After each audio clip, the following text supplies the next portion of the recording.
Yeah, so these are my amazing collaborators. Ivan Alexander Mavrov, Kang Wang, and Zhiyi Wang. Since Lodewijk has given an introduction of the participatory budgeting in the previous talk, so let's just quickly review the concept of participatory budgeting. So generally speaking, participatory budgeting is the problem of studying how to fairly aggregate people's preferences on funding public projects. So here is a simple example. Suppose we have a city with 100 residents. The city collects $1 tax from each resident. And now the city has collected in total $100. Then the city is going to decide how to spend the tax. So there are three options to spend the tax. The first option is to build a new hospital. The second option is to build a new school. The third option is to build a new park. Let's assume the cost of the three options. The hospital costs $30, the school costs $50, and the park costs $25. So the sum of them is 105. So it's exceed our total budget of 100. So we cannot build all of them. So we need to decide which subset of them we are going to build. So because the tax comes from the residents, the decision of selecting which project to build also should depend on the residents' preferences. So a natural way to collect the residents' preferences is initiate a voting, and then the residents can express their own preferences in the voting process. So people may have different preferences, and let's assume that 50 people, half of them think that a hospital is better than a school, is better than a park.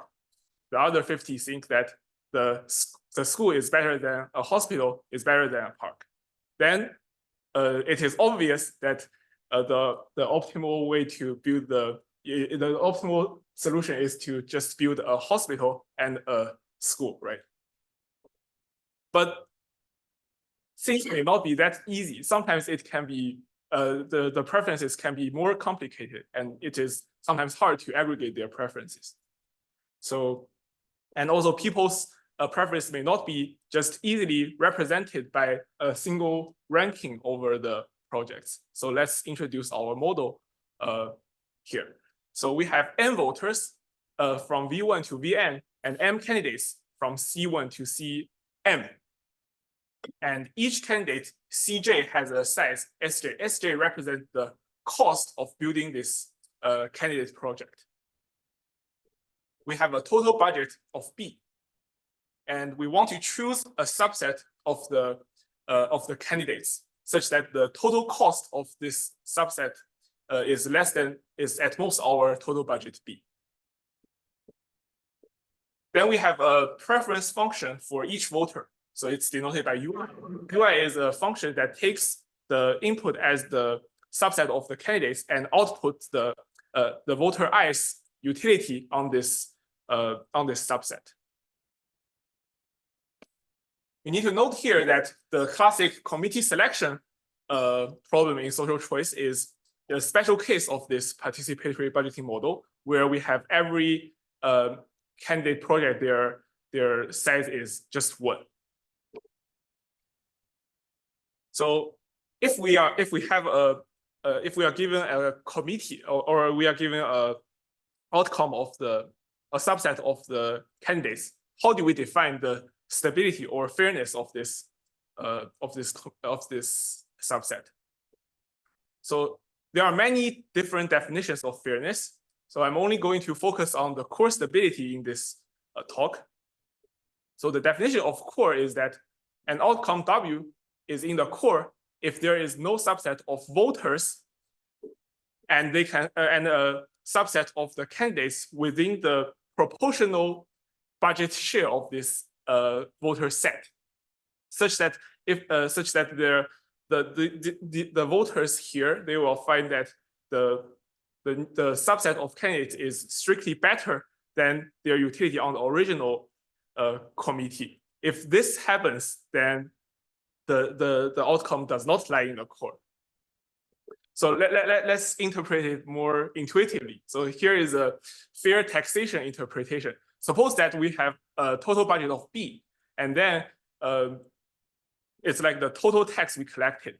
So if we split the tax equally among all the voters, then B over N is the tax contribution of a voter. Then the core is just saying that there is no subgroup of voters that can spend their tax money in a way that all of them are strictly better off. So on the other side, if such a subset of if such X exists, then the solution is not in the core, which is not stable and not fair. So here is an example of showing the core stability. Suppose that we have 3 groups of voters. The first 2 groups, all of their utilities are 0, 1, which means their utility on each candidate is either 0 or 1. And all the projects, their unit cost. Suppose that we have a total budget of 3. The first 2 groups of voters, I need to mention that these 3 groups of voters, they are equal population, or you can also view it as just 3 individual voters. So the first 2 voter groups, they like hospitals. The third group of voters, they like libraries. So what if we just try to maximize the social welfare? So if we want to maximize the social welfare, then we will end up just building 3 hospitals, because this will benefit this will create the largest social welfare. But this outcome does not lie in the core, since the third voter group can form a blocking coalition. Because the total budget is 3, if we split it evenly among the 3 groups, then the third group will get a budget of 1. So the third group will think that they can use this 1 budget, their proportional budget, to spend on to just build 1 library, which is better than the original committee. So in order to make it fair or make it lie in the core, we need to build 2 hospitals, spend the 3 budget to build 2 hospitals and 1 library. This will prevent any subset of voters to deviate. Okay. So one may ask why we need to study the fairness, the stability notion of core. First, it is because the core definition, the core definition is classic and influential. The idea of core has lasted for like more than 1 century. And it is originated from some economics notion where a subset of the agents, they cannot benefit by breaking out from the grand coalition. So that's the first reason. And the second reason is that core is one of the strongest notion of fairness. It can imply many other fairness notions, such as the extended justified representation and full justified representation. So these are the 2 reasons. But we know that even though the core is very strong and very classic, the core may not exist for general utilities. So we need to consider the approximation version of the core. So here we call it the alpha core. Alpha core is defined similar to the core, but the difference is that we only allow the voters to deviate when their utilities are expanded by a factor of alpha. So they can only deviate when they find the outcome is much better than the original community. And we also note that we also need this determinant Q here, because without this Q, the alpha core can be empty for any alpha. Here are the related works. Due to time limit, I will only introduce the most related ones. So Peters and Scoron, in their paper Proportionality and the Limits of Welfarism, they show that 2 core is always non-empty for committee selection. In 2024, actually, this is the most recent update is in 2024. So Brill, Goals, Peters, Schmidt, Kripley, and Wilker, they show that in their paper Approval-Based Apportionment, they show that core is always non-empty for party choice elections. in 2022, Pietrzynski and Skoron showed that the core stable committees under restricted domains is under a number of restricted domains, the core is always non-empty. So here is a table that lists our results for constant approximation to the core. So as you can see, the first column is the utility type. There are many different utility types, which can be more general than the just 0-1 utility. And note that in all these utility types, we can achieve a constant approximation. And for and when the utility goes above the goes more general than the sum modular, when we consider the beta self-bounding, the result is just the existence result. But for all the utilities which are more specific than the sum modular utilities, we can solve it in polynomial time. Note that there are two things to note here. The first thing is that even though we have constant approximation to all of, one minute. Ask questions. Okay. So the first open question here is that we don't know if the lower bound exists for any utility functions which is more specific than additive or approval. So another thing is that when we are trying to move beyond the beta self-bounding utilities, then we find that we met some difficulties. So this is another open problem. So then there are two extra open problems. The first is I need to first mention that in committee selection with approval utilities, this is a long-lasting open problem that even in the simplest setting, we don't know if the exact core exists.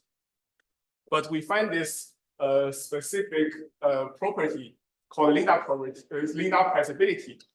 We show that linear priceability can imply the core stability, but we don't know if core stability can imply the linear priceability. So here is the first new open question is that in a committee selection with approval utilities, does there always exist a linear priceable committee double? The second question is that is related to something we find called the Q-tolerant core. Q-tolerant core is a relaxed version of core in the way that the voters can only deviate when they throw away less than Q items from their original committee. So this is because people are less likely to throw away the things they have. So the core is just equivalent to infinite intolerant core, and we show that zero tolerant core exists, but we met some difficulties to show where we try to move from 0 to 1. So we don't know even a 1 tolerant core always exists. Even this seems like a very relaxed version of the original core. So that's all. So there are also many more open questions. So if you are interested, here is a QR code for our paper, and you can see more open questions there. Thank you.